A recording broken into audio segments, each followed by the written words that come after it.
जय भीम. सम्यक न्यूज लाईव्हच्या या विशेष बातमीपत्रामध्ये मी विजय निलंगेकर आपलं स्वागत करतो. पाहुयात आजच्या सम्यक घडामोडी. Phoenix multispeciality hospital and critical care centre, Shivajinagar, Nanded. Ideal institute of biology, Nanded आणि लातूर, लीडर इन बायोलॉजी. आजादी मिली, डॉक्टर बाबा साहब अम्बेडकर ने संविधान का निर्माण किया और जो रानी के पेट से बच्चा पैदा होता था, राजा पैदा होता था, वो जो सिस्टम थी वो खत्म हो गई और आपके बैलेट पेपर के माध्यम से मतदान की पेटी से राजा का जन्म होने लगा. आप राजा निर्माण करने वाले हो गए. लेकिन इस देश के मनीवादियों ने ऐसा एक सिस्टम बना लिया, राजेशाही गई और घरानेशाही आ गई. आज हम देखते हैं 169 घरानों में महाराष्ट्र की सत्ता इकट्ठा हुई है और इसलिए श्रद्धेय बाला साहब अम्बेडकर और बैरिस्टर असदुद्दीन ओवैसी साहब ने ऐसा एक पक्ष निर्माण किया जिसका नाम है वंचित बहुजन आघाड़ी. वंचित बहुजन आघाड़ी ये वंचितों की है. 70 साल से सत्ता से हम वंचित है, शिक्षा से वंचित है, उद्योग से वंचित है, व्यापार से वंचित है, सभी बातों से वंचित है. और इस वंचितों को अगर सत्ता में अगर हमें जो वोट का अधिकार मिला है, वो वोट का अधिकार अगर हम हमारे लिए यूज करते हैं तो हम इस देश के सत्ताधारी हो सकते हैं.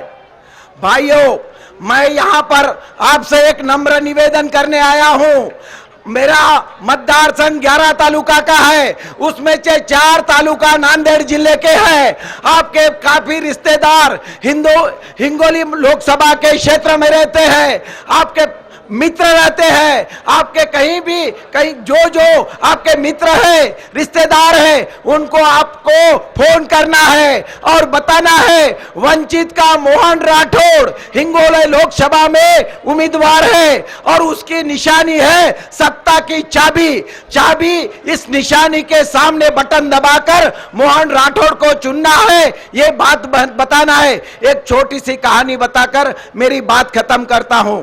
एक आशा के ऊपर है. आज ऐसा लगता है कि ये नहीं हो सकता. ये हो सकता है. जिसके पास आशा है वो जीवन है, जिसके पास निराशा है वो मौत है. मछली जो जिंदा होती है पानी चीरकर उल्टी दिशा से जाती है, मरी हुई मछली पानी में बह के जाती है. हम जिंदी कौम है और इसीलिए ये आशा के ऊपर एक छोटी सी कहानी आपके सामने मैं बताता हूं. एक बार का क्या हुआ, जंगल को आग लगी. आग बहुत बड़ी थी. ऐसे ही स्थिति में एक चिड़िया नदी में 2 बूंद पानी अपने चोंच में भर के आग बुझा रही थी. जा रही थी, 2 बूंद पानी अपने मुंह में लेकर आग बुझा रही थी.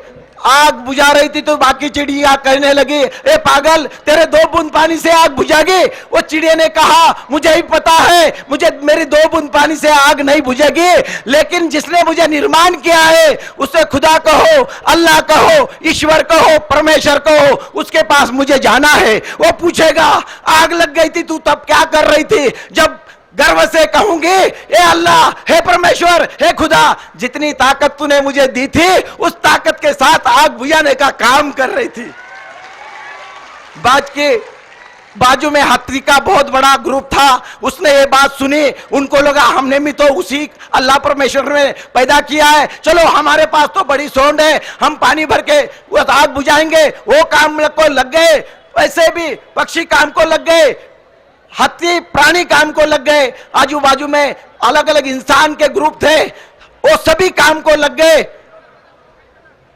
और बादल को लगा, पक्षी काम को लग गए, प्राणी काम को लग गए, सभी इंसान आग बुझाने के काम में लग गए. हम क्यों पीछे रहे? बारिश बरसने लगी और आग बुझ गई. मेरे भाइयों, इस देश में गरीबी की आग लगी है, इस देश में बेरोजगारी की आग लगी है, इस देश में इंसानियत का खून हो रहा है, इस देश में अनारोग्य हो रहा है, इस देश में भ्रष्टाचार हो रहा है. हमारे पास उसी अल्लाह ने, उसी कुदरत ने, उसी ईश्वर ने, उसी परमेश्वर ने इतनी बड़ी ताकत दी है. अगर इस ताकत का इस्तेमाल, हमारा बाबा साहब ने जो हमें वोट का अधिकार दिया है वो अगर हम इस्तेमाल करते हैं तो ये बड़े बड़े पैसे वाले, हजारों करोड़ रुपया वाले ये गली में बैठ जाएंगे और प्राध्यापक डॉक्टर यशपाल भिंगे आपकी वोट से दिल्ली में जाएंगे। इसी उम्मीद के साथ मैं मेरे दो शब्द खत्म करता हूं। सभी को सलाम वालेकुम, जय भीम, जय मल्हार, जय सेवालाल, धन्यवाद। पाहत रहा सम्यक न्यूज लाईव्ह। बातमी पाहण्यासाठी यूट्यूबवर सबस्क्राईब करा।